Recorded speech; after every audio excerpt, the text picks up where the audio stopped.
যে মুসলমানগুলো দাড়ি কাটে প্রতিদিন, কেন কাটে?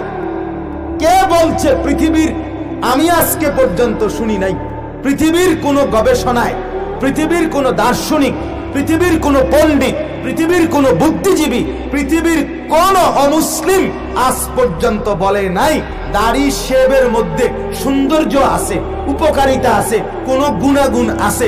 এটা কোন পাগলও বলে নাই, কোন মাতালেও বলে নাই, কেউ বলে নাই, কেউ বলে নাই। কেন দাড়ি কাটে? শুধু খামখেয়ালি, শুধুই খামখেয়ালি, শুধু সিদ্ধান্ত। রাসূলুল্লাহ সাল্লাল্লাহু আলাইহি সাল্লাম দাড়িওয়ালা চেহারা রাখতে বললেন কেন? এটাই ফয়সালা, ফয়সালা এটা। নবীর বিরোধিতা করুন, আসল কথা হলো এটা, আর কোনো কারণ নেই, আর কিচ্ছু কারণ নেই। সৌন্দর্যের হানি হয়, কম হয়, এমন কোনো কারণ নেই। আমি তো সবসময় বলি, এটা আপনারাও জানেন, ইউসুফ আলাইহিস সালামকে দেখে 40 জন নারী, সুন্দরী, রূপসী, একেবারে শাহজাদি, বড় রাজবংশীয় মহিলা, ওনারা যে হাতের আঙ্গুল কাইটে ফেলছিল ওনার সৌন্দর্যের কারণে, এটা জানেননি? কথা বলেন না। এই ইউসুফ নবী সুদর্শন দাড়িওয়ালা যুবক ছিল। তাহলে পৃথিবীর একমাত্র ইতিহাস যে দাড়িওয়ালা যুবককে দেখে 40 জন নারী খুশিতে, আনন্দে, সৌন্দর্যে মুগ্ধ হয়ে হাতের আঙ্গুল কেটে ফেলছে। কোন শেবওয়ালা বেড়া থেকে এরকম ঘটনা পৃথিবীতে সামনের দেশেও ঘটে নাই। তাহলে স্পষ্ট প্রমাণিত হলো দাড়িওয়ালা চেহারা সুন্দর, দাড়িওয়ালা যুবক সুন্দর, দাড়িওয়ালা চেহারা সুন্দর, এটাই সুন্দর। অতএব সুন্নাত সুন্দর। আপনি বলেন বসে প্রস্রাব করা রাসূলুল্লাহ সাল্লাল্লাহু আলাইহি ওয়াসাল্লামের সুন্নাত। আজকের পৃথিবীতে এখনো, পৃথিবীতে যত দামি কমট আবিষ্কারী হোক না, হাই কমট, কিন্তু খাড়াইয়া যারা মতে তারারে এবারে যদি একেবারে কুটিপতি হয়, এবারে মানুষ অসভ্য। খাড়াইয়া যে মতে যুবক, তারে কেউ ভদ্র বলে না। তুমি যদি পুরা কথা ইংরেজিও কও, এরপরও তুমি অভদ্র। তুমি ফইরা তুই দিয়ে লাইছো, তুমি কিছুই পড়ো নাই। আমি তো, আমার এটা মানে মাথাতে ধরে না যে পেশাব করে, মানে মুখটা ফানি লয় না, টয়লেট পেপার ব্যবহার করে না, পয়সা পেশাব করে না, তার ন্যূনতম কোনো শিক্ষা আছে আমার মনে হয়, এতে কিছু জানে, আমার এটা মাথাতে ধরে। আমার তো মনে হয় একটু সরু সরেও চেনে না, মানে অপদার্থ দে, পুরো অপদার্থ। এটার মধ্যে কোনো কিচ্ছু নেই, কোনো রুচি, ন্যূনতম রুচি তার ভিতরে নেই, সামান্য জ্ঞানও তার ভিতরে নেই। নাহলে পেশাব করে পানি নেয় না কেন?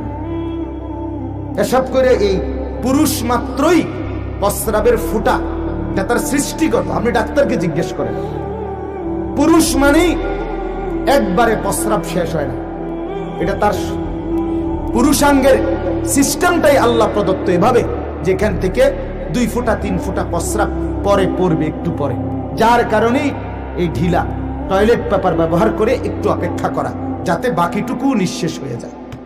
এটা সিস্টেমে, এটা আল্লাহ প্রদত্ত তৈরিটাই, এটা রোগ না, অসুখ না এটা। তাহলে এইটা পরিষ্কার না করে সেইটা টান দিয়ে যে হাঁটা ধরে, পরের ফোঁটাগুলো কই পড়ে? কি আলগা পলিথিন রাখে ভিতরে? পলিথিন রাখে, তাহলে এটি কই থাকে? তার প্যান্টে, ঠিক কিনা বলেন না? তার লুঙ্গিতে, তার প্যান্টের ভিতর। এখন 6 মাসের একটা বাচ্চা, কুলের বাচ্চা প্রত্যেকের ঘরেই আছে। এই কুলের বাচ্চা যখন পেশাব করে দেয় হাফ প্যান্টের মধ্যে, হে শিক্ষের কান্দা শুরু করে, তার মারে ডাকে, মা হাফ প্যান্ট বদলাও, হাফ প্যান্ট বদলাও, দ্রুত বদলাও। তার মা যদি বলে, আব্বা এই তরকারিটা কত নামাই আই, তে আরো জোরে শিক্ষারে, থো তোমার তরকারি, হাফ প্যান্ট বদলাও, মুত লইয়া, পেশাব লইয়া। আমি বয়স কম হইলে কি আমার রুচি আছে। আর এই অপদার্থ আমরা এটার কোনো রুচি নেই। এটা 6 মাসের বাচ্চার আখলাক এটার ভিতরে নাই দেখা। এই জন্য যদি হায়া থাকে, শরম থাকে, বেটা লজ্জা থাকে ছেলে, তাহলে প্রস্রাব করে পানি নিও, টয়লেট পেপার ব্যবহার করো, ঢিলা কলুক ব্যবহার করো। আল্লাহ তাআলা বুঝ দান করে। আর কেউ যদি মনে করে বাবু আরো যদি কন আমি আপনি আমারে যে হুয়াদের দেখছেন আমি এটা লড়তাম না, আমি অপদার্থ, আমি অসভ্য, আমি নিম্নরুচি, আমার দরকার ভাত, বিরিয়ানি, বন, বিস্কুট, চা, বিড়ি, পান, পতন কতক্ষণ সিটিয়ে ঘুম যাও, এই আমার ঠিক আছে, চলো ঠিক আছে। বাকি এটা জরুরি, এটা সুন্নতের ব্যতিক্রম। রাসূলুল্লাহ সাল্লাল্লাহু আলাইহি ওয়াসাল্লামের নিয়ম কানুনের ব্যতিক্রম কোনো কিছুই পৃথিবীতে আজ পর্যন্ত সুন্দর হিসাবে সর্বোচ্চ কোনো স্বীকৃতি পায় নাই। যা কিছু সুন্দর তা সুন্নাত, যা সুন্নাত তাই সুন্দর। সুন্নতি জীবন, সুন্নতি সুন্দর, সুন্নতি আধুনিকতা, সুন্নতি সম্ভ্রম, সুন্নতি মর্যাদা, সুন্নতি শ্রেষ্ঠত্ব। এজন্য আল্লাহর নবী সাল্লাল্লাহু আলাইহি ওয়াসাল্লামকে বাদ দিয়ে জীবন সাজান, বরং জীবনের মধ্যে কোনো গন্তব্য থাকে না, পথ হারায় ফেলে। আমরা সেই 42 বছর এখন আজকের দিন পর্যন্ত কোনোদিন চুল নিয়ে টেনশন করতে হয়েছে না। কি করলে আমার চুল আমারে মালা দেখা যাবো মানুষের দ্বারে, এটা নিয়ে আলগা কোনো টেনশন নেই। আমরা জানি চতুর্দিকে সমান রাখা এটাই সুন্নাত, খালাস।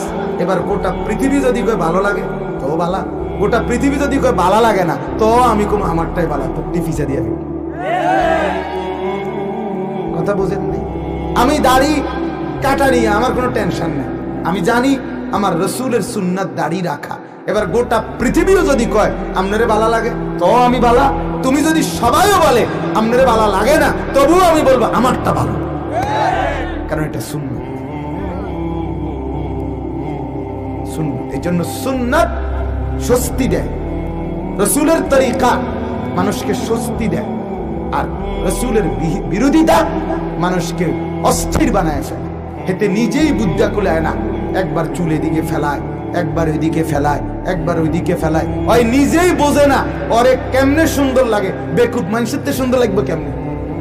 তুমিই তো বোঝো না, তোমার নিজেরই তো বেল নাই, তুমি নিজেই তো বলতে পারো না কোনটা ফ্যান ফিনলে কি সিফা না ডোলা না টাইট না মারু না মাঝখান দিয়ে ছিদ্র, কোনটা ফ্যান ফিনলে তোমারে ভাল লাগে তুমিই তো কইতারো।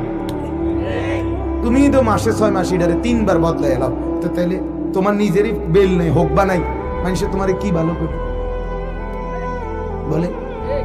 এজন্য গুনাহ অস্থির বানায়, নবীর বিরোধিতা অস্থির বানায়। আমার দাদিকে দেখছি কালো বোরকা পরে ঢিলে ঢালা, আমার মারে দেখছি কালো বোরকা পরে ঢিলে ঢালা, আমার স্ত্রী কালো বোরকা পরে ঢিলে ঢালা, আমার মেয়েটা কালো বোরকা পরে ঢিলে ঢালা, খালাস, কোনো টেনশন নেই। আমার দাদি, আমার মা, আমার বিবি, আমার মেয়ে, 4 প্রজন্মের পর্দা নিয়ে তাদের কোনো টেনশন নাই। আর যে নারী লাল, নীল, কমলা, হলুদ, বেগুনি, 8-7 এই টাইট কাপড় পরে, এগুলোর অস্থিরতার কোনো শেষ নাই। কখন কোনটা ভাল লাগে সে নিজেই জানে, সে নিজেই জানে না। এজন্য সুন্নাত স্বস্তি দেয়, নবীর তরিকা তৃপ্তি দেয়, প্রশান্তি দেয়।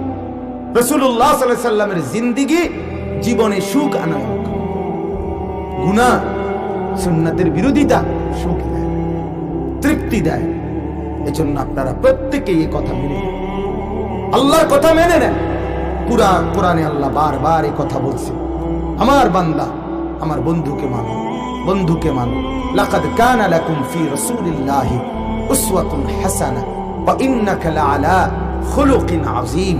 কুল ইন কুনতুম তুহিব্বুনাল্লাহ ফাত্তাবিউনি মা আতাকুমুর রাসূলু ফাখুযুহু ওয়া মা নাহাকুম আনহু ফান্তাহু ওয়া মা কানা লিমুমিনিন ওয়ালা মুমিনাতিন ইযা কাদাল্লাহু ওয়া রাসূলুহু আমরান আন ইয়াকুনা লাহুমুল খিয়ারাতু মিন আমরিহি। আল্লাহ বলেন ফালা ওয়া রাব্বিকা লা ইউমিনুনা হাত্তা ইউহাক্কিমুকা ফীমা শাজারা বাইনাহুম। এই সব আয়াতের অর্থ একটাই, আমার বন্ধুকে মানো, আমার রাসূলকে মানো। এর ব্যতিক্রম, এর উল্টা সুন্দরও না, নিরাপদও না, আখিরাতের মুক্তিও না।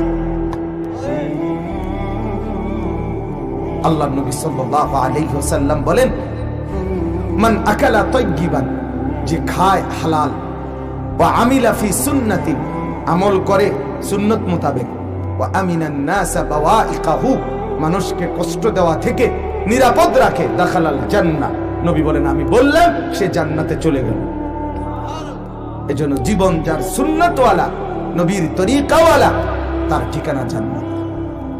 नक्शे कदम नबी के है, जन्नत के रास्ते अल्लाह से मिलाते हैं सुन्नत के रास्ते। नबीर कदमेर नक्शा मतो चलले জান্নাতের রাস্তা মিলে। আল্লাহর সাথে যদি কেউ মিলতে চায় তো রাসূলের সুন্নতের তরিকায় মিলতে হবে। যেন আল্লাহকে পেতে হলে, নবীকে পেতে হলে নবীর তরিকায় অনুসরণ করতে হবে। আপনি বন খাবেন, বিড়ি খাবেন, চা দোকানে গফ করবেন, গান বাদ্য ঢোল তবলা বাজাবেন, রসমি কিছু নিয়ম কানুন পালন করবেন, আর এতেই রাসূলের ভালোবাসা পাবেন, হবে না, হবে না। অনুসরণ করতে হবে, জিন্দেগি সাজাইতে হবে। আজকে এটাই কথা, আমরা প্রত্যেকেই চেষ্টা করব আল্লাহর নবী সাল্লাল্লাহু আলাইহি ওয়াসাল্লামের সুন্নাতের উপরে আমল করা। বলেন ইনশাআল্লাহ। আপনারা প্রত্যেকেই জানেন রজব মাস চলতেছে। রজব মাস নবী সাল্লাল্লাহু আলাইহি ওয়াসাল্লামের মেরাজের মাস। নবী সাল্লাল্লাহু আলাইহি সাল্লাম এই রজব মাসে আল্লাহর কাছে গিয়েছিলেন। আল্লাহ তাআলা তাকে কাছে টেনে নিয়েছিলেন, সর্বোচ্চ মর্যাদা দিয়েছেন।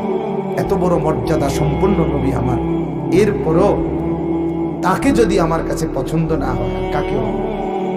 কাকে? সাত আসমানের উপরে আল্লাহর আরশে আল্লাহ তাআলা নবী সাল্লাল্লাহু আলাইহি ওয়াসাল্লামকে যখন উঠাইছেন, দাঁড় করাইছেন, তো আল্লাহ তাআলা বলছে বন্ধু এর উপরে আর কিছু নাই, শুধু আমি, আর এর নিচেই আমার পুরা সৃষ্টি। তো ছোট্টবেলায় আপনি যখন জন্ম নিছিলেন, কিতাবে আছে ছোটবেলায় যখন নবীজি জন্ম নিছে, তো আল্লাহ তাআলা ফেরেশতাদেরকে বলছিল আমার ছোট্ট নবীকে কোলে নিয়ে ওরা গোটা পৃথিবীতে ঘুরায় আনো, আমার সব মাখলুক, আমার সৃষ্টি দেখুক আমার বন্ধুকে কেমন বন্ধু বানাইলাম, বন্ধু কেমন সাজাইলাম, বন্ধুর নাক দেখুক, চোখ দেখুক, কান দেখুক, আমার বন্ধু কেমন সাজিয়েছে। আহসানু মিনকা লাম তারা কাত্তু আইনি। সাহাবী বলছে রাসূল আপনার মতো সুন্দর আমার এই দুই নয়নে আমি আর কাউকে দেখি। হাসান ইবনে সাবিত আবার বলে ওয়া আজমালু মিনকা লাম তালিদিন নিসাউ। কেন দেখিনি জানেন নবী? কারণ আপনার মতো সুন্দর কাউকে কোন মা, আল্লাহ তাআলা কোন মার গর্ভে এমন বাচ্চা জন্মই দেয়। वो खालिकियत में बेमिसाल, ये हुस्न सूरत में बेमिसाल। তিনি আল্লাহ সৃষ্টিকর্তা হিসাবে অনন্য, ইনি সৌন্দর্য আর উত্তম আকৃতিতে অনন্য, এত সুন্দর। তো আল্লাহ বললেন গোটা মাখলুক তোরা দেখ বন্ধু আমি কেমন বানাইলাম। আর আজকে মেরাজে নিয়া আরশ আজিমের উপরে দাঁড় করিয়ে আল্লাহ এবার বললেন বন্ধু ছোটবেলায় গোটা মাখলুক আপনারে দেখছে, এবার সব কিছুর উপরে আইনা আপনারে দাঁড় করাইলাম, এবার আপনি সবাই দেখেন সৃষ্টি আমি কেমন বানাইলাম। সৃষ্টি আমি আমার আসমান দেখেন, জমিন দেখেন, চাঁদ দেখেন, সূর্য দেখেন, গ্রহ দেখেন, নক্ষত্র দেখেন, জান্নাত দেখেন, জাহান্নাম দেখেন, সাগর দেখেন, নদী দেখেন, পাহাড় দেখেন, মানুষ দেখেন, জন্তু দেখেন, জানোয়ার দেখেন, কীট দেখেন, পতঙ্গ দেখেন। দেখেন এত ছোট্টবেলায় ওরা আপনারে দেখছে, এখন আপনি সব দেখেন। এত বড় মর্যাদা, এত বড় সম্মান আল্লাহ দিছে, আল্লাহ দিছে।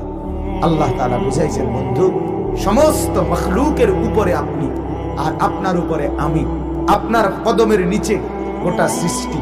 তা আল্লাহ বলেন আমি সিরিয়াল মিলাই দিলাম, সবার উপরে আমি, এরপরে আপনি, এরপরে গোটা মাখলুক। 1 2 3 দিলাম আর সিরিয়াল করে দিলাম। 1 আমি আল্লাহ, 2 আপনি মুহাম্মদুর রাসূলুল্লাহ, 3 গোটা কায়নাত। মেরাজ মানে আপনাকে আপনার পূর্ণ মর্যাদা দেখায়া দেওয়া, বুঝায় দেওয়া, আপনার সর্বোচ্চ সম্মান আপনাকে দিয়ে দেওয়া। সেই নবী সাল্লাল্লাহু আলাইহি সাল্লাম, আমার নবী, আপনার নবী, তাকে ত্যাগ করা, তাকে ভুলে যাওয়া কেমন কেমন হচ্ছে?